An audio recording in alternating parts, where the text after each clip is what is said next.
प्रतिनिधि सभाले तथ्याङ्क विधेयक 2078 र शपथ सम्बन्धी विधेयक 2079 बहुमतले पारित गर्यो। सरकारले स्वास्थ्य शिक्षालाई नै निषेध गर्ने गतिविधिलाई बढावा दिएको नेकपा एमालेका अध्यक्ष केपी शर्मा ओलीको भनाई। राष्ट्रपतिले नागरिकता विधेयक रोक्नुहुन्न भन्दै नेकपा माओवादी केन्द्रका अध्यक्ष पुष्पकमल दाहाल प्रचण्डको टिप्पणी। सरकारले देशप्रति बेइमानी गरेको एमाले सांसद डाक्टर भीम रावलको भनाई। नक्सा पास गर्ने अधिकार सर्वोच्चलाई देऊ भन्दै काठमाडौँ महानगरपालिकाका मेयर बालेन्द्र शाह बालेनको धारणा।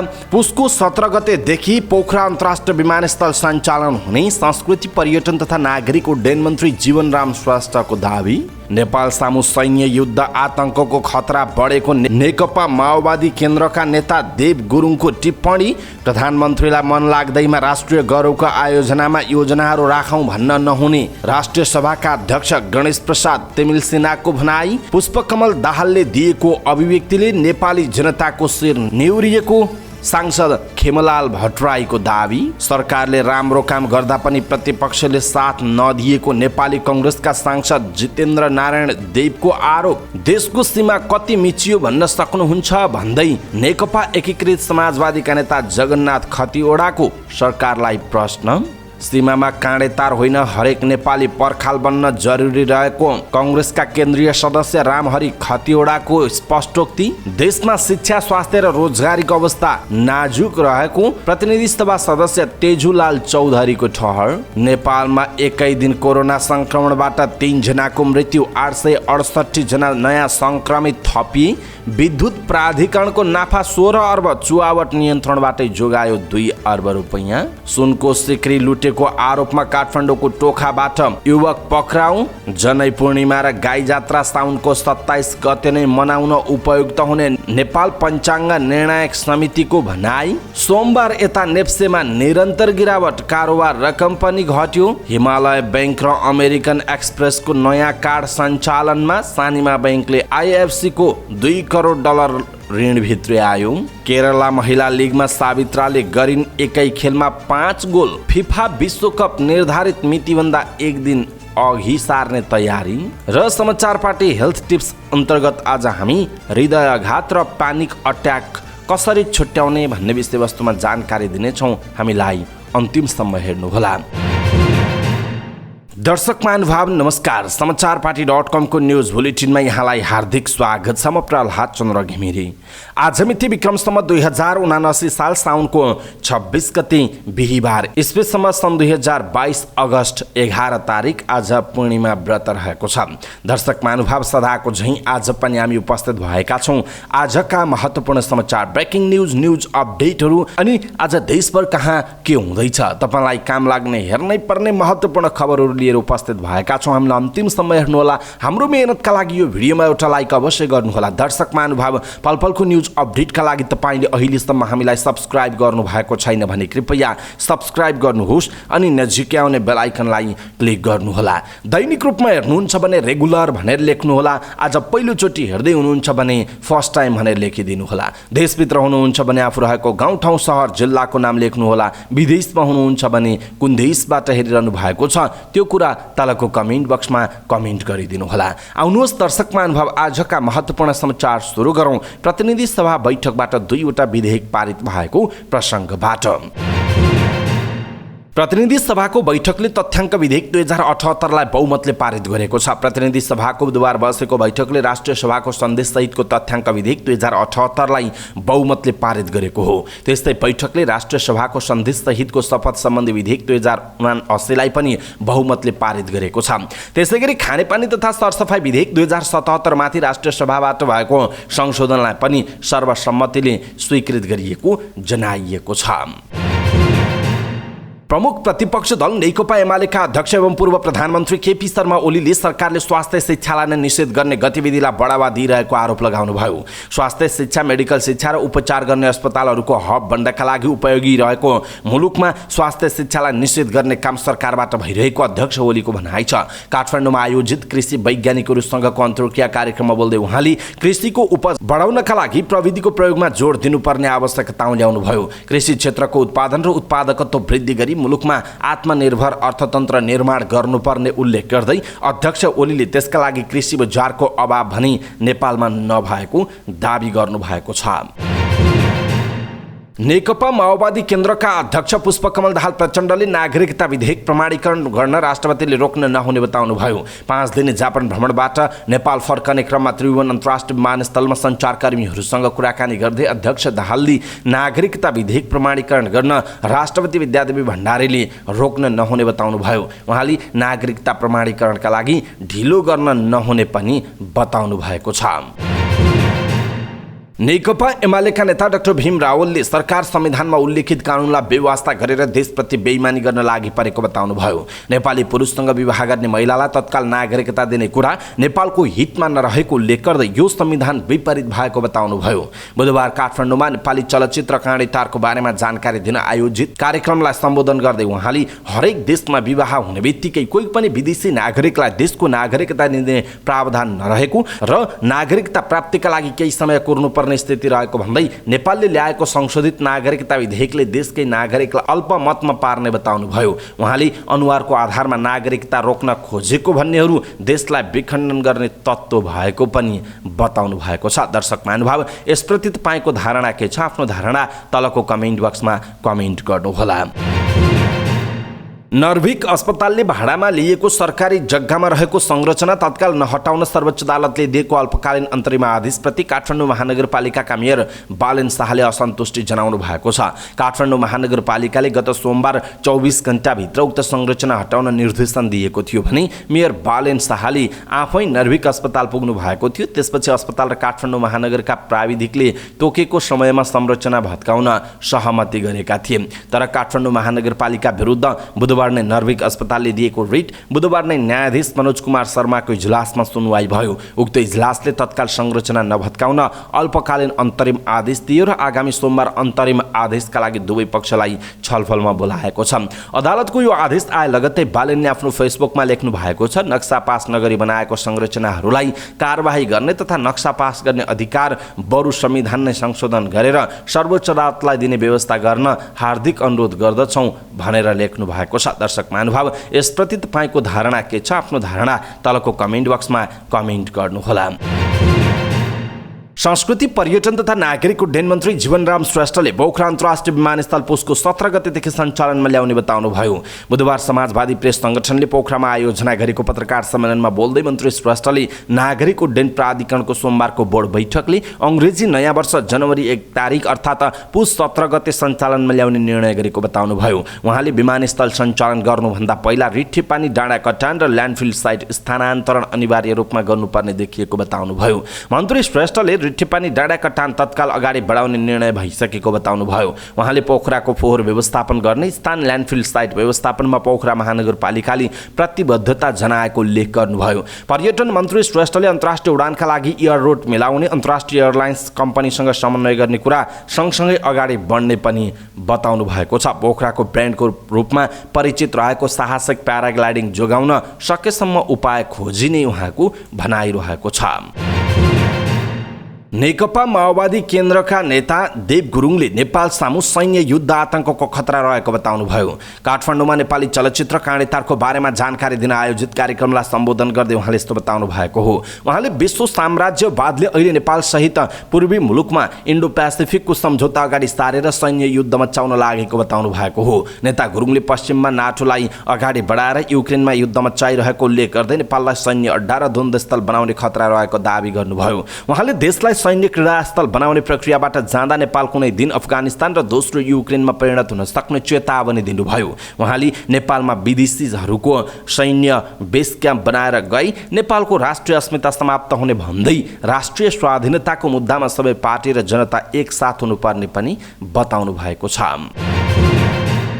राष्ट्रिय सभाका अध्यक्ष गणेश प्रसाद तिमिल सिन्हाले राष्ट्रिय गौरवका आयोजना तोकिएकै समयमा सक्नुपर्ने बताउनुभयो। बुधबार राष्ट्रिय सरोकार तथा समन्वय समितिको बैठकमा बोल्दै उहाँले राष्ट्रिय गौरवका आयोजना तोकिएको समयमै नसकिँदा लाभ लिनबाट वञ्चित हुनु परेको बताउनुभयो। उहाँले मेलम्ची आयोजनाको काम अहिलेसम्म नसकिँदा पानीको कारणले कतिपय स्वास्थ्य लाभ गर्ने अवसरबाट वञ्चित हुनु परेको बताउनुभयो। अध्यक्ष तिमिल सिन्हाले आयोजना ढिलो हुँदा लागत बढ्दै गएको र सरकारले यति ठुला आयोजनाको लागत बढ्दै जाँदा धान्न मुस्किल हुने हुने भन्दै कामहरू समयमै सम्पन्न गर्नुपर्ने बताउनुभयो। उहाँले सरकारले योजना गर्दा व्यवहारिक गर्न नसकेको भन्दै उहाँले त्यसलाई सच्याएर अगाडि बढ्न आवश्यक रहेको बताउनुभयो। उहाँले राष्ट्रिय गौरव भनिरहँदा राष्ट्रिय गौरवका आयोजनाको निश्चित परिभाषा, निश्चित अर्थ र महत्त्व हुनुपर्ने बताउनुभयो। उहाँले राष्ट्रिय गौरवका आयोजना प्रधानमन्त्री, अर्थमन्त्री वा अन्य मन्त्री र सरकारको पहुँचमा रहेका नेताहरूको मन परेको योजनालाई राष्ट्रिय गौरवको आयोजना बनाउने कुरा हुन नहुने बताउनु भएको छ।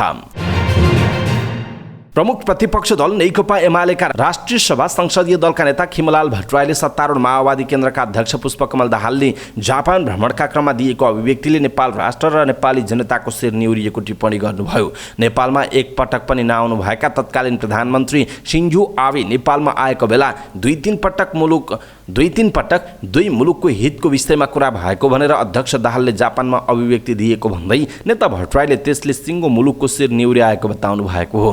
बुधबार राष्ट्रिय सभाको बैठकमा विशेष समयमा बोल्दै नेता भट्टराईले पूर्व प्रधानमन्त्री र सत्तारूढ दलको जिम्मेवार नेता दाहालले नेपाल भ्रमणमै नआउनुभएका आवेबारे अति हल्का टिप्पणी गरेको भन्दै आपत्ति जनाउनुभयो। उहाँले भारत भ्रमणका बेला पनि दाहालले भारतीय प्रधानमन्त्री नरेन्द्र मोदीलाई भेट्न नसकेकोमा पनि असन्तुष्टि व्यक्त गर्नुभएको छ।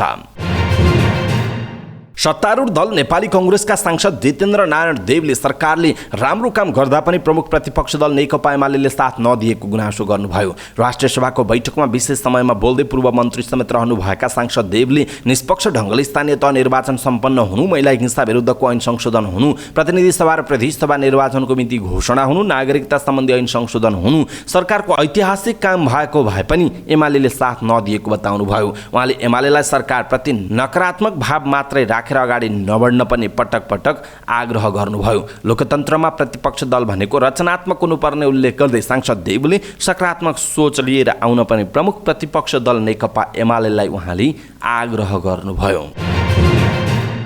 नेकपा एकीकृत समाजवादीका नेता जगन्नाथ खतिवडाले देशको सिमाना सुरक्षित छ वा छैन भन्ने कुरा प्रधानमन्त्रीले नै भन्न नसक्ने बताउनुभयो। काठमाडौँमा नेपाली चलचित्र काँडेतारको बारेमा जानकारी दिन आयोजित कार्यक्रममा सम्बोधन गर्दै उहाँले यस्तो बताउनु भएको हो। नेता खतिवडाले देशको 4 किल्ला कहाँ छ भन्ने कुरा कुनै पनि नेतालाई थाहा नरहेको बताउनुभयो। उहाँले मेची र महाकाली सिमाना भनिरहँदा त्यसबीचका कति भूभागमा अतिक्रमण भएको छ भन्ने बारेमा सबै अनजान रहेको बताउनुभयो। उहाँले प्रधानमन्त्री, राजनैतिक दलका नेता र पार्टी अध्यक्षले देशको ठिक सिमाना भन्न सकेको दिन सच्चा देशभक्त ठहरिने बताउनुभयो। उहाँले देशमा आफ्नै नागरिक शरणार्थी बनेर बस्नुपर्दा समेत राज्य सत्ता मौन र निशब्द रहेको बताउनु भएको छ।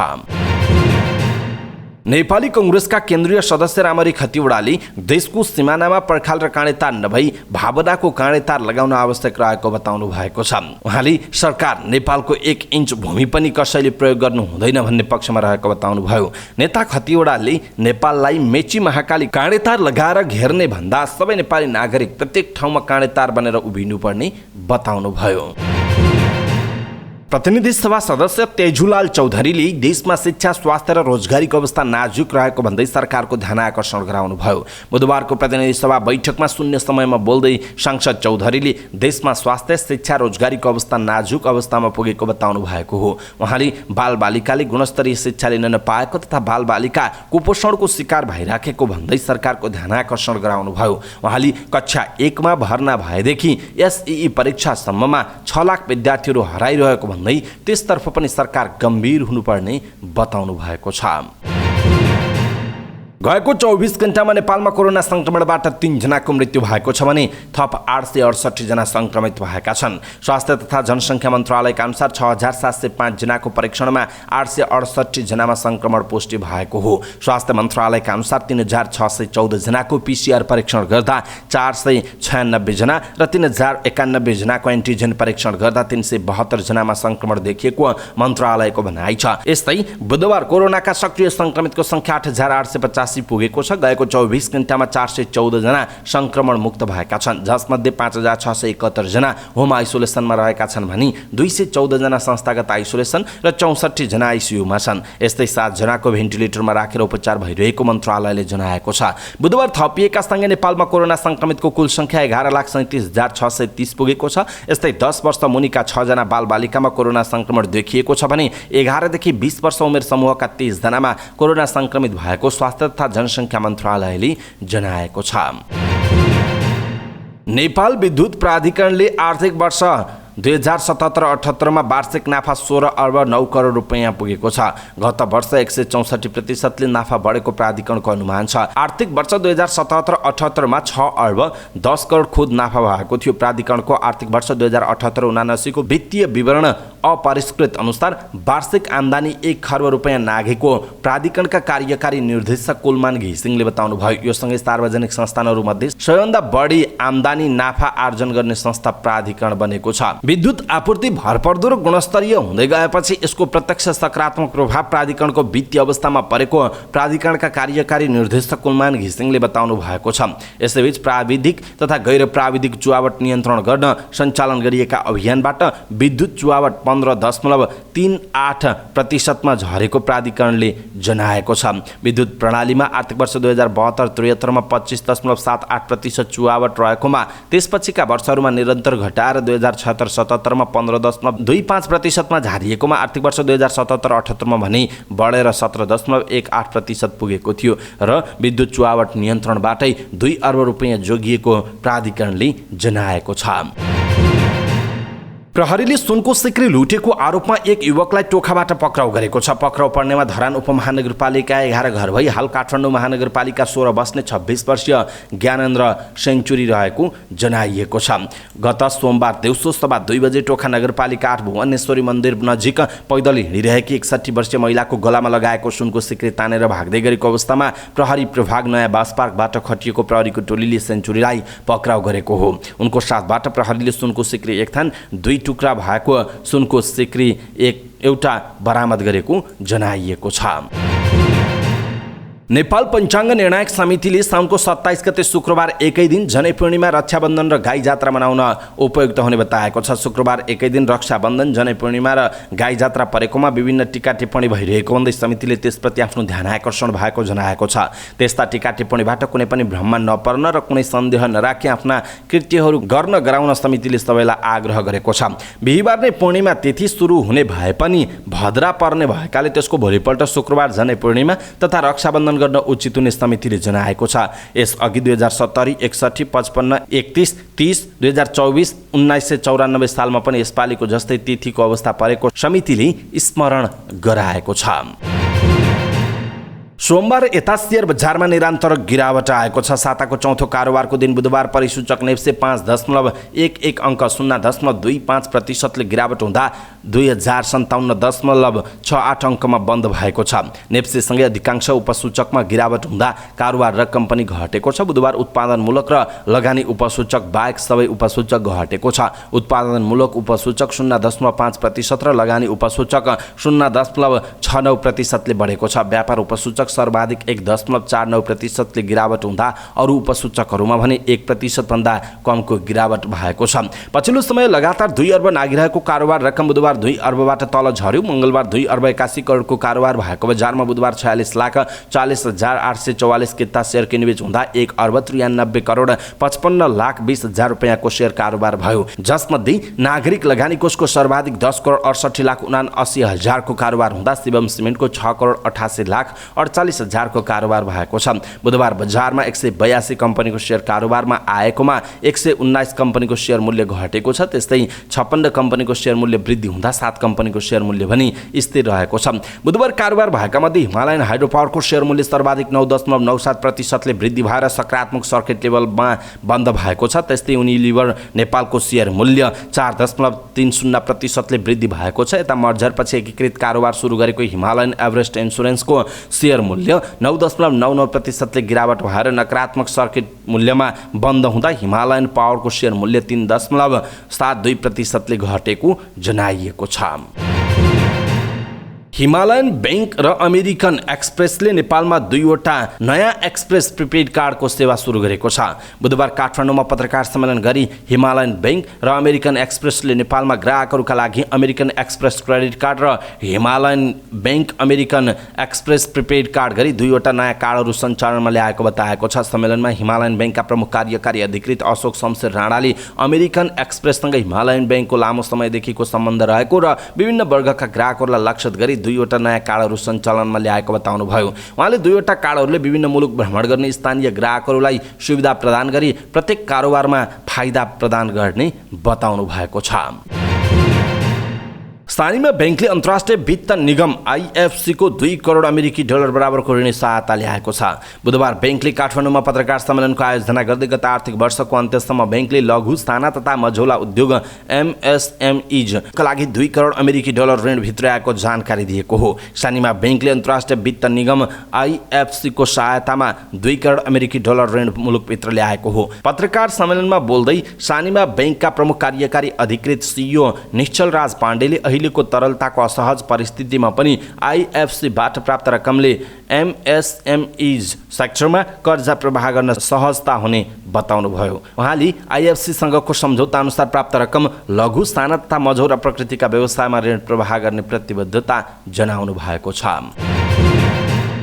भारतमा भइरहेको केरला महिला लिग फुटबलको पहिलो खेलमा नेपाली खेलाडी सावित्रा भण्डारीले एकै खेलमा 5 गोल गरेकी छिन्। केरला फुटबल सङ्घको आयोजनामा बुधबारदेखि सुरु भएको लिगको आफ्नो पहिलो खेलमा सावित्रा सम्मिलित गोकुलमले केरा युनाइटेड फुटबल क्लबलाई 11-0 पराजित गरेको हो। कोच हिकोडे स्थित EMS कर्पोरेसन स्टेडियममा भएको खेलको पहिलो हाफमा 4 गोल गरेकी सावित्राले दोस्रो हाफमा 1 गोल थपेकी हुन्। सावित्रा केही दिन अघि मात्र गोकुलममा अनुबन्ध भएर भारत गएकी हुन्। उनले गोकुलमबाट AFC महिला क्लब च्याम्पियनसिप पनि खेल्नेछन्। त्यस्तै बुधबारको खेल केरला ब्लास्टर्स FCले एमिरेट्स FCलाई 10-0 पराजित गरेको जनाइएको छ। विश्व फुटबल महासंघ फिफाले अनुमति दिएमा कतार फुटबल संघले आसन्न विश्वकपको उद्घाटन निर्धारित मितिभन्दा एक दिन अगावै गर्ने तयारी भएको छ। स्रोतलाई उद्धृत गर्दै समाचार संस्था रोयटर्सले यसबारे आयोजक देश र फिफा बीच छलफल भएको जनाएको छ। पूर्व निर्धारित तालिका अनुसार कतार र इक्वेडर बीचको विश्वकप उद्घाटन खेल नोभेम्बर 21 मक्सिर 5 मा हुनुपर्ने थियो, तर विश्वकपको उद्घाटन खेल अघि दुईवटा खेल निर्धारित हुँदा असामान्य स्थिति बन्ने भन्दै आलोचना भएको थियो। मान्यता ठूला खेलकुद प्रतियोगिताको उद्घाटन खेल अघि अन्य खेलहरू हुँदैनन्। कतारले घरेलु टोली र इक्वेडर बीच मक्सिर 5 गते सोमबारका लागि तय भएको खेल मक्सिर 4 गते आइतबार नै गर्ने र सोमबार पूर्व निर्धारित तालिका अनुसारका 2 खेल खेलाउने प्रस्ताव गरेको छ। सोमबार समूह A का सेनेगल र नेदरल्यान्ड्स र समूह B का इङ्ल्यान्ड र इरान बीच खेल हुने बताइएको छ। कतारको यो प्रस्तावमा फिफाका 6 महादेशीय सङ्घका प्रमुख र अध्यक्ष जियान्नी इन्फान्टिनोले सहमति जनाउनु पर्ने उल्लेख छ। ढिलै गरी प्रस्ताव गरिए पनि यसमा सबैको सहमति हुने अनुमान गरिएको छ। उद्घाटनको दिन निर्धारित 3 मध्ये 1 खेल अघिल्लो दिन सारिँदा अन्य खेलहरू निर्धारित समयमै हुनेछन्। स्रोतका अनुसार यो निर्णय बिहीबारसम्म हुने सम्भावना छ। पूर्व निर्धारित मिति अनुसार टिकट र होटलको बन्दोबस्त गरेकाहरूका लागि पनि कुनै समस्या नहुने कतारले आश्वस्त पारेको छ। समाचार पार्टी न्यूज बुलेटिनमा पालो भएको छ समाचार पार्टी हेल्थ टिप्स। आजको समाचार पार्टी हेल्थ टिप्समा हामीले हृदयघात र प्यानिक अट्याक कसरी छुट्याउने भन्ने विषयवस्तुमा जानकारी दिनेछौँ। हामीलाई अन्तिमसम्म हेर्नुहोला। सबै नेपालीहरू माझ पुर्याउनका लागि यो भिडियोलाई आफ्नो फेसबुक, ट्विटर लगायतका सामाजिक सञ्जालमा सेयर गर्न नबिर्सिनुहोला। हृदयघात र प्यानिक अट्याक बीचको भिन्नता छुट्याउन अलिक गाह्रो हुन्छ, किनभने दुवैका लक्षण लगभग उस्तै हुन्छन्। अत्याधिक तनाव र चिन्ता प्यानिक अट्याकको प्रमुख कारण हो, जसले हृदयघात पनि निम्त्याउन सक्छ। दुई बीचको भिन्नता बुझ्न सकियो भने यी समस्यालाई राम्रोसँग समाधान पनि गर्न सकिन्छ। त्यसो त हृदयघात भनेको के हो त? मुटुमा रगत र अक्सिजन पुर्याउने कोरोनरी धमनी अवरुद्ध हुँदा हृदयघात हुन्छ। यसले मुटुको मांसपेशीमा रगत र अक्सिजनको प्रवाह रोक्छ। केही हृदयघात तुरुन्तै देखा पर्छन् र घातक पनि हुन सक्छन्। हृदयघात हुँदा केही लक्षण देखा पर्न सक्छन्, जस्तै छाती दुख्नु, छाती भारी हुनु, डकार आउनु, सास फेर्न गाह्रो हुनु, वाकवाकी लाग्नु, पसिना आउनु, चक्कर लाग्नु, शरीरको माथिल्लो भाग दुख्नु, विशेष गरी एक वा दुवै हात, घाँटी, ढाड, बङ्गारा वा पेट दुख्ने हुन सक्छ। यद्यपि छाती वा हात दुख्नु हृदयघातको एक सामान्य लक्षण हो, जुन प्राय पत्ता लाग्दैन। यसले शरीरको माथिल्लो भागमा थकान जस्ता लक्षणहरू देखाउन सक्दछ। अर्को हो मधुमेह, उच्च कोलेस्ट्रोल, तनाव र उच्च रक्तचापको समस्याबाट ग्रसित व्यक्तिलाई हृदयघात हुने सम्भावना बढी हुन्छ। यसबाहेक धुम्रपान, खराब जीवनशैली र शारीरिक गतिविधिको कमीले पनि जोखिम बढाउँछ। त्यसो त प्यानिक अट्याक के हो? तनाव, चिन्ता र डर जब चरम सीमामा पुग्छ तब प्यानिक अट्याक हुन सक्छ। कुनै तनावपूर्ण घटनाका कारण प्यानिक अट्याक हुन सक्छ। प्यानिक अट्याक हुँदा छाती दुख्ने, मुटु छिटो धड्किने, पसिना आउने, मृत्युको डर लाग्ने, रिङ्गटा लाग्ने, वाकवाकी लाग्ने र शरीर झमझम गर्ने जस्ता लक्षण देखा पर्न सक्छन्। श्वास प्रश्वासको अभ्यास, हल्का व्यायाम र ध्यानले प्यानिक अट्याकलाई नियन्त्रण गर्न सकिन्छ। त्यस्तो त हृदयघात र प्यानिक अट्याकमा भिन्नता के छ त? एसियन हार्ट इन्स्टिट्युट मुम्बईका वरिष्ठ कार्डियोलोजिस्ट डाक्टर तिलक सुवर्णका अनुसार यी दुई अवस्थाका केही लक्षणहरू फरक छन् जसले यी दुईको अन्तर पत्ता लगाउन सकिन्छ। जस्तो हृदय रोगको कुनै इतिहास वा धूम्रपान, मधुमेह, उच्च रक्तचाप, उच्च कोलेस्ट्रोल, छाती दुख्ने र सास फेर्न गाह्रो हुने जस्ता कारकलाई बेवास्ता गर्नु हुँदैन। उनीहरूलाई मुटु रोगको जोखिम हुन सक्छ। यदि आराम गर्दा लक्षणहरू देखिन्छन् तर हिँड्दा वा शरीरलाई चलायमान बनाउँदा लक्षण देखिँदैनन् भने ती लक्षण हृदयघातको नहुन सक्छ। हिँडडुल गर्दा लक्षण बढ्छन् तर आराम गर्दा कम हुन्छन् भने त्यो हृदयघातको लक्षण हुन सक्छ।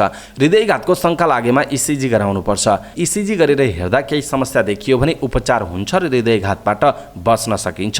यदि स्वास्थ्य अवस्थाबारे कुनै प्रकारको शङ्का लागेको छ भने तुरुन्त अस्पताल गएर चिकित्सकको सल्लाह लिनुपर्छ।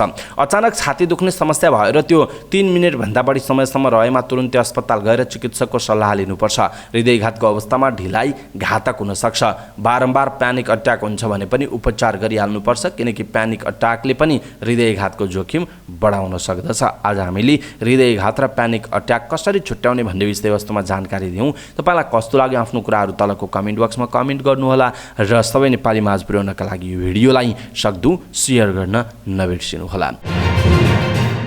हवस् त दर्शक महानुभाव, आजका महत्त्वपूर्ण समाचार, ब्रेकिङ न्युज अपडेटहरू यति नै। हामीले प्रस्तुत गरेका समाचारहरूप्रति तपाईँको धारणा के छ? आफ्नो धारणा तलको कमेन्ट बक्समा कमेन्ट गर्नुहोला। हाम्रो मेहनतका लागि यो भिडियोमा एउटा सानो लाइक अवश्य गर्नुहोला। दर्शक महानुभाव, पलपलको न्युज अपडेटका लागि हाम्रो च्यानललाई सब्सक्राइब गर्नुहोस् अनि नजिकै आउने बेल आइकनलाई क्लिक गर्नुहोला। पलपलको न्युज अपडेटका साथ फेरि हाम्रो भेट हुनेछ। तपाईँ समाचार पार्टी हेर्दै गर्नुहोस्। नमस्कार।